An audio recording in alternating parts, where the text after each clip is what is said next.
Latham, are you serious about seeing things through? Paimon's pretty surprised that you're this interested in the case. I thought you would have guessed the reason by now. Huh? Paimon has no clue. Hey, do you know?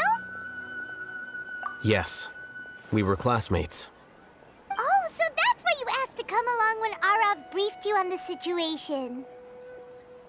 So you're not here because you're interested in the case itself, but because you know the suspect?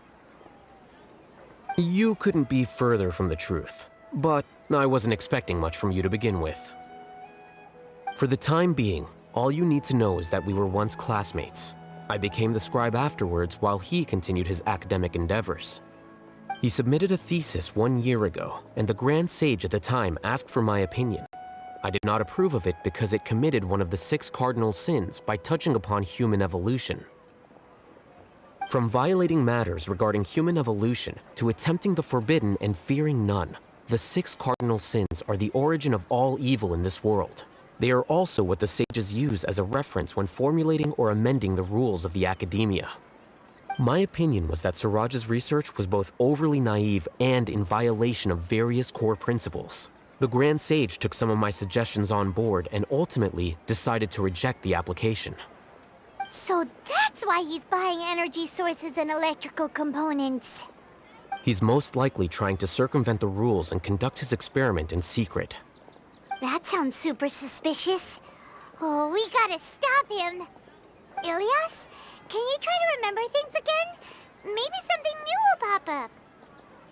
I'm sorry, but I've already tried many times. And no matter how hard I try, it feels like everything in my mind is shrouded in a thick mist. It is possible for a person to subconsciously forget some of their memories as a defense mechanism against extreme stress. However, these memories aren't truly lost, but merely sealed away. They can be restored with the appropriate stimulus. Now, try to recall things you care about. They don't need to be related to this case. Well, actually, I feel like I've forgotten more than just the memories of the time I was kidnapped and experimented on. The kind of person I am, the things I've done, I can remember some things, but I can't recall some others no matter how hard I try. But I do vaguely remember that there are 2 things that I have to do no matter what. Do tell. The first is to get my paycheck from the academia and give it to my younger sister in Gandharvaville. I'm not sure about the details, but it seems that I would send money to my younger sister every month to pay for family expenses. And the second thing? What's the second thing? I can't remember. Sorry, there's just so much I can't recall. Not unexpected. However, you're the only one who has seen Siraj and knows the exact location of his cave at present. As such, we'll do everything we can to help you regain your memories. Losing your memories must be really painful. But don't you worry, we'll help you get them all back. Oh, thank you so much. This feeling, it's more than just pain. I don't know how to describe it. I have so few memories that I don't even have a clear idea of who I am. And my head's always ringing. It feels like I could faint at any moment. But amidst all that, it also feels like I've been set free somehow. Nevertheless, I have you all to thank for bringing me what clarity I do have right now. Now, I do remember that I worked part-time at a place in the academia called the Research Preparation Center. That's also where I got my monthly paycheck. I see. In that case, let's go and find whoever's in charge there.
Acting Grand Sage Alhaitham. I've sent this period's research expenses report to your office. Have you taken a look? Are there any issues with it? I did. Recent research expenses have decreased quite a bit compared to past figures. Yes, though that is primarily because there are fewer scholars with research needs. But that can be a rather convoluted topic. Might I ask why you are here today? I believe you know this individual. His name is Ilias. He worked part-time here, and he's here for his paycheck. Oh, yes, of course. Though, Ilias, where have you been these past few days? That was our busy period, but then you disappeared without a word. Everyone had to pick up the slack. I'm sorry, something unexpected came up. But I know I've caused trouble for everyone. Is there anything I can do to make up for it? The other researchers have more or less finished your share of the work. However, there is one thing that is yet to be settled. Do you remember Chandra? You were in charge of following up on his off-site research application. He retracted his application a few days ago and canceled his off-site project.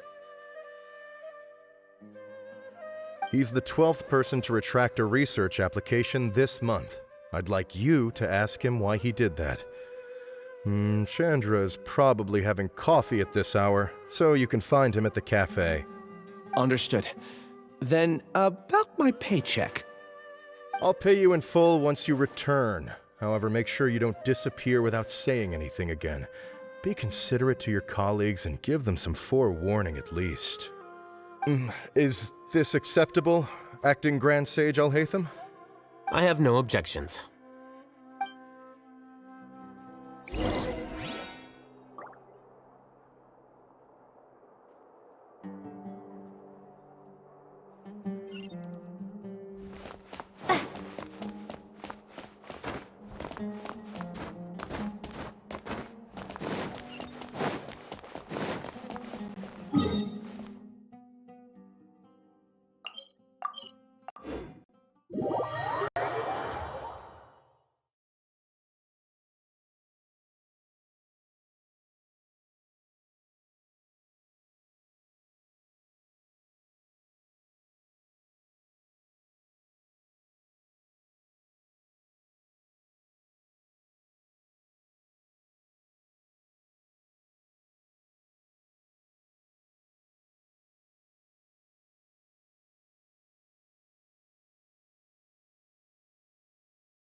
Ilias? Long time no see. What can I do for you? I heard that you canceled your research project, so I'm just here to ask you why. Oh, that, it's really nothing special. I just don't feel like going anymore. I'm not the only one who canceled, right? I mean, people have had no motivation to conduct research lately, haven't they? No motivation to conduct research? Yeah. Say, who might you be? You look sort of familiar. Oh, don't mind me. Please, continue. Well, with the downfall of the Sages not long ago, many of the projects that they led were put on hold while they were being investigated. With the situation being so volatile, people are picking up random things to do to kill time. No one wants to risk starting any new research until it's clear how things will pan out in the future. When you say how things will pan out, you actually mean what the new sages would have interest in, right? Wow, talk about blunt. But that isn't the only reason for the lack of motivation to start new research. So what are the other reasons? Well, because the Akasha terminal shut down. I'm sure you're all aware that we require all kinds of knowledge to perform any of the research we do. Back then, the Akasha would respond to any of our requests for the knowledge we needed. It was beyond convenient. We didn't have to spend an extended amount of time studying, so we were able to immediately run various tests and experiments. I see. You get it, right? After having had a taste of something so amazing, who can be bothered to manually sift through data and files ever again? There are only a handful of people at the academia who are starting new projects or performing research.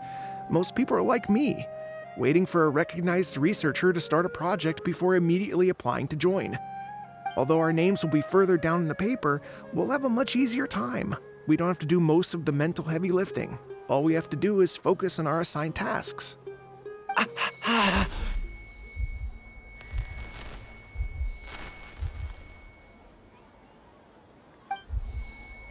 Ilias? What's wrong? My head. It hurts.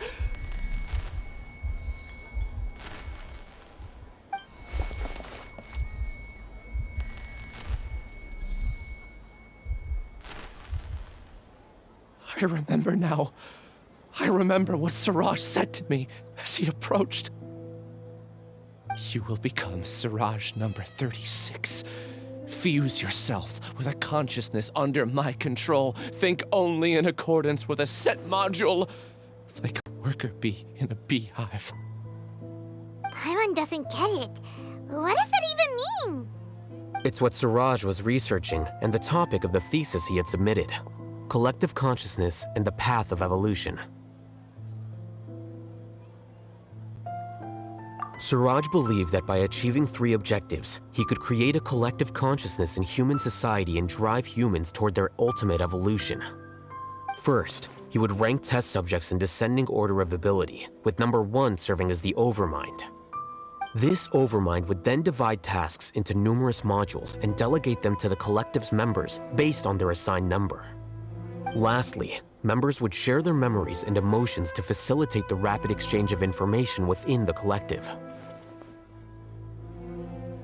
Paimon still doesn't get it. What's the point of all that? Think of it as linking many minds together and tailoring a given mind's assigned work based on its compatibility. Eventually, everyone's minds will be consolidated into a new form of existence that is both an individual and an organization. Siraj believes this collective consciousness is superior to individual humans. Whoa. Squishing a whole bunch of people together? Paimon thinks that sounds horrible. It's just as Al-Haytham said. Siraj gave all the test subjects different numbers. Bigger numbers meant you had a lower rank, so your assigned tasks were less complex, such as being responsible for everyone's basic needs. Smaller numbers were ranked higher, so you'd be given more complex assignments like planning for the future. Siraj referred to me as number 36, and I think that was a low-ranking number. I also recall that Siraj said his plan was proceeding very quickly, and that the hive would soon be complete. Oh no, then we gotta hurry! We have to stop him before it's complete! I tried my best, but that's all I can remember. I still can't recall where the cave is. I'm really sorry. Take your time. You'll eventually remember it all. However, something doesn't seem right. Some details don't add up. What's off? You were only designated as number 36? What a shame. From what I can see, your talents merit a smaller number. I'm not sure what Siraj's numbering system is based on. Anyway, we're done here. Let's go. Please, wait. I heard you all talking about Siraj just now. Are you looking for him? Huh? Do you know something? Well, Siraj is pretty popular as of late. I heard he's gained recognition from a lot of well-known researchers. Supposedly, he's a strong contender for being one of the next sages. There are many who would give up everything to be a part of his research team. I'm nothing special, though, so I doubt I'd get the opportunity. That said, I do know a researcher who received an invitation from Siraj but declined it. Her name is Janaki. If you're interested, you can try to find her. She's usually reading at the pavilion in the garden.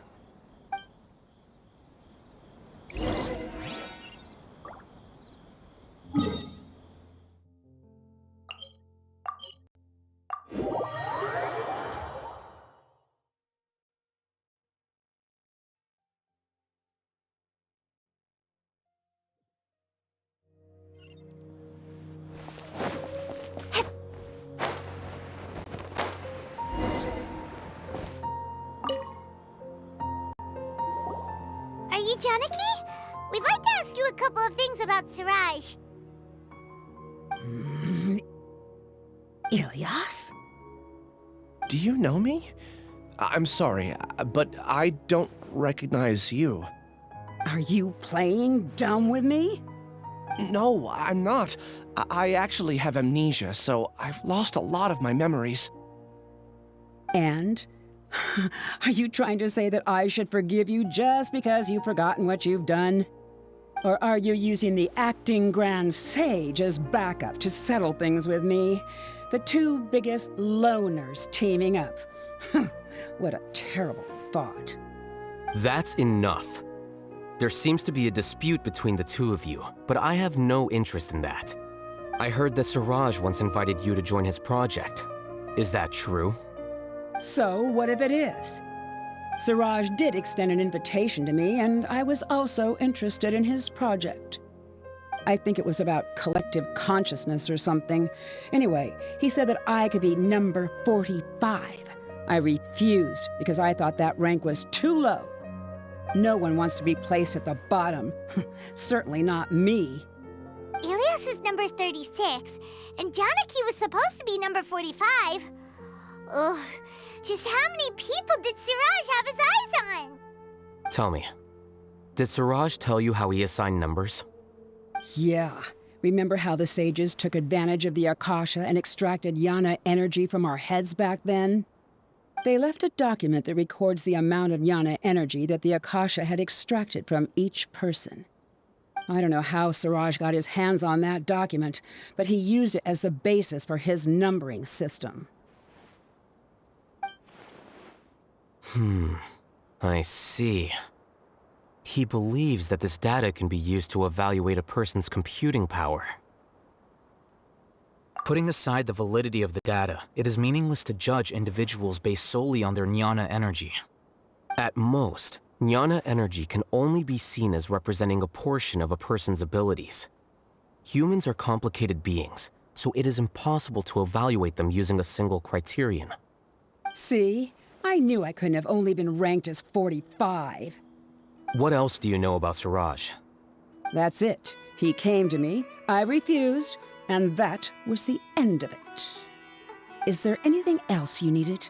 If not, I'm out of here. I've had enough of this eyesore. Please, wait, I still want to know what I did in the past. You really forgot? I swear, I don't remember anything. Paimon can vouch for him. The mantra also said that he truly lost his memories. I see. You know what? It's better this way.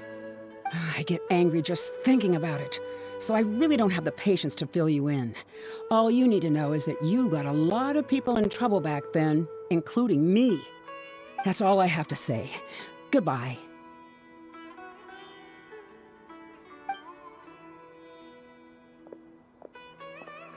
And she's gone. She doesn't seem to like you very much. Do you really not remember anything? I really don't. But after she said that, I've had this heavy feeling in my chest. I guess I did something really horrible. Do you want to remember? Huh? Even though you're a witness against Siraj in this case, you've also lost your memory. No one can force you to remember if you don't want to. Even if you manage to remember, all you would need to do is feign ignorance and tell us that you tried the best you could, but to no avail. I'm not sure what to do. Like I said before, for some reason I felt a sense of freedom when I realized I had lost my memories. But I feel like I shouldn't be allowed to go free so easily. I still want to remember everything. What should I do? I can look up your file. Something that caused trouble for a lot of people in the past must be on file somewhere. Would you like me to look into it? Yes, please. All right, then let's return to the House of Dana. We've spent enough time here, and you should go and get your paycheck.